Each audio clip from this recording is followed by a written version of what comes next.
And good evening, I'm Erin Burnett. Out front tonight, President Trump backstabbing his own vice president. Today, when asked about Pence's offer of a deal to Congress to end the shutdown in exchange for $2.5 billion for the wall, Pence had gone to Capitol Hill to sell this plan to everybody. Trump's asked about it and says this. Would you accept anything less than $2.5 billion? No, not 2.5. No, we're asking for 5.6. And, you know, somebody said 2.5. No, look, this is national security we're talking about. Somebody was Vice President Mike Pence, who went on the president's behalf to say that amount, which the president now says, haha, no way. Let's be clear. Every lawmaker Pence pitched that plan to now knows the vice president can't deliver. Trump wants to own this, and own it he does. Today, he called Democratic leaders Nancy Pelosi and Chuck Schumer to the White House for a closed-door conversation. Their take? I said, Mr. President, give me one good reason why you should continue your shutdown of the 8 cabinet departments while we are debating our differences on Homeland Security. He could not give a good answer. At an impasse. And the 12 days into the shutdown, no sense of urgency coming from the president. How long do you think the government's going to stay partially shut down? Could be a long time, or it could be quickly. Could be a long time. It's too important a subject to walk away from. Too important for him. The president is obsessed, tweeting about the wall 22 times since Friday. Just think about that for 1 second. 22 times since Friday. Take this one from today. Quote, Mexico is paying for the wall through the new USMCA trade deal. That's the replacement to NAFTA. Much of the wall has already been fully renovated or built.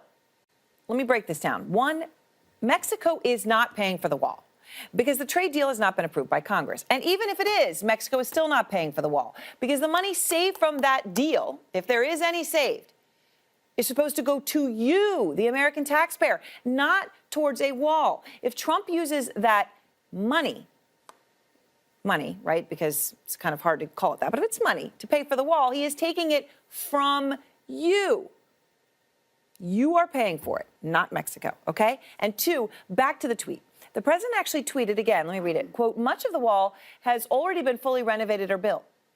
Now, this is true. There actually already is a barrier. According to Customs and Border Protection, it runs 702 miles long.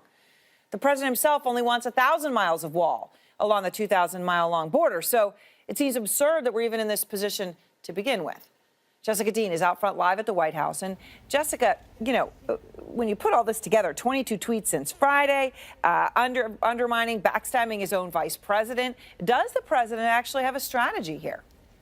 Well, Erin, we're hearing a lot from him, from the tweets, from the different, meetings that they had today, that cabinet meeting where we were hearing him talk. It does seem like it's kind of in different places. What is for sure is that he has drawn this line on the border wall and the $5.6 billion that he wants for it. And just recently, a White House official telling our Caitlin Collins this shutdown is going to go on for a while. So what did we see here at the White House this afternoon? We saw congressional leadership coming in for a meeting. They were invited here by President Trump to the White House. But instead of meeting in the Oval Office like Nancy Pelosi and Chuck Schumer did back in December, they were all in the Situation Room for what was being billed as a border security briefing. The Department of Homeland Secretary Nielsen was briefing them. She had a 1-hour presentation, we're told, that was prepared. But Schumer and Pelosi kept asking about the shutdown. They wanted to talk more about reopening the government. We got some more information, some more reporting with someone who was familiar with the situation telling CNN that Schumer kept asking President Trump, look, as Democrats tomorrow, the Democrats are going to take over the House. They're going to vote on a package of bills designed to reopen the government. We're going to take Department of Homeland Security out. We're going to continue it. We're going to allow for 30 days so we can continue to negotiate specifically on that and then reopen the rest of the government. And this source saying that that Schumer asked President Trump 3 times why he wasn't going to accept that. And on the 3rd time, that's when he said, because I would look foolish, according to this source, if I did that. So what is for sure is when everybody came out of this about 1-hour-long briefing, they were no more closer on reopening the government than when they went in. Erin. All right, thank you very much, Jessica. So I want to go out front now to Democratic Congressman David Cicilline, part of leadership, obviously incoming here, as you have all the swearings in tomorrow and formally take over. Nancy Pelosi says she's going to bring that legislation to the floor tomorrow, which Jessica referenced, and basically it kicks this whole wall issue and the border off for a month. Do you believe, have any reason to believe at this point, that President Trump will accept that deal, change his mind, and take it? Well, no, but I mean, we should remember, Erin, this is a proposal that was already passed by the Senate unanimously, 100-0. So what we're going to do tomorrow is bring to the floor two bills, one which will fund the 6 other departments. Bipartisan agreement has already been achieved with respect to those departments. Separate out the point of contention, that's the Department of Homeland Security, do a shorter stopgap for that. So fund the rest of the government through the end of the fiscal year, those 6 departments, then take the Department of Homeland Security, give it a shorter time frame to give us an opportunity to negotiate these outstanding issues. But the president isn't serious about wanting to reopen the government. He said he wanted to shut it down. He said that 25 times. I think, frankly, he doesn't really have an interest in reopening the government because he's using it as an opportunity to really distract from a lot of very serious issues facing his White House and this administration. There's an easy solution here. We're going to present it tomorrow like adults. We're going to fund the government, send it over to the Senate. I think they're going to be hard-pressed not to pass it. They already passed it. Right. I mean, right, was a 96. Right. Okay. But if he's not going to go along with it, is this just a futile waste of time? Well, I don't think it's a futile waste of time because I do think that the American people need to see the Democrats doing the right thing, swiftly moving to reopen the government. Then they're going to have to put pressure on the Republicans in the Senate to do their job. They don't work for the President of the United States. They work for the American people. They should be serving their constituents, not the President. They've already passed this proposal before Christmas. They ought to do it again to reopen the government. Then we can have a real debate about what is the smartest way to secure our borders.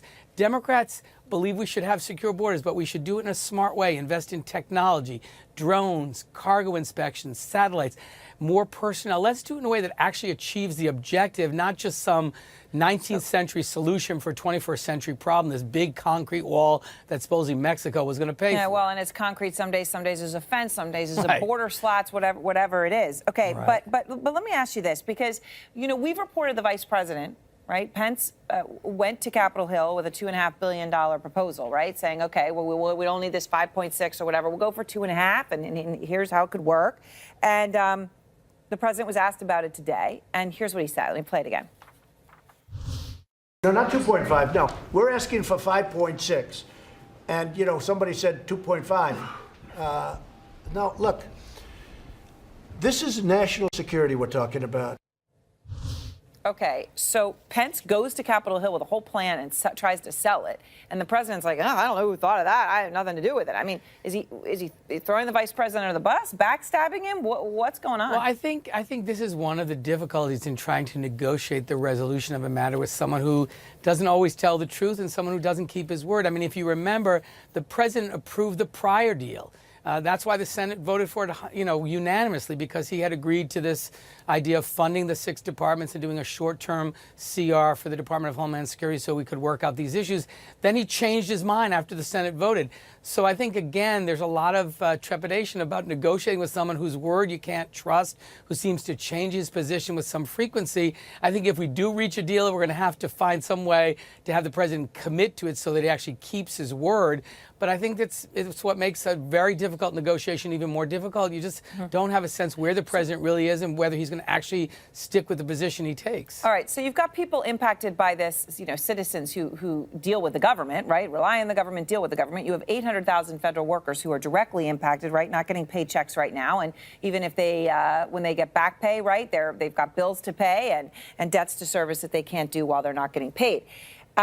It's coming as the president is surrounded by an incomplete team, as you know, right? 7 of the 21 top jobs, all right, which is incredible. A third of them are now filled by acting or deputies. Acting or deputy, including Chief of Staff, the Attorney General of the United States of America, the Defense Secretary of the United States of America, right? Single biggest budget item in this country. How long can a government continue functioning like this? I think it's a very serious question. I think the president is having considerable difficulty keeping people in his cabinet for a lot of obvious reasons. People are leaving in droves. I think he's found it difficult to keep people. I think he's a particularly difficult person to work for all the things we've seen. So I think it's challenging. These are difficult and challenging times, but to do it without a proper staff of qualified people makes all this work more difficult.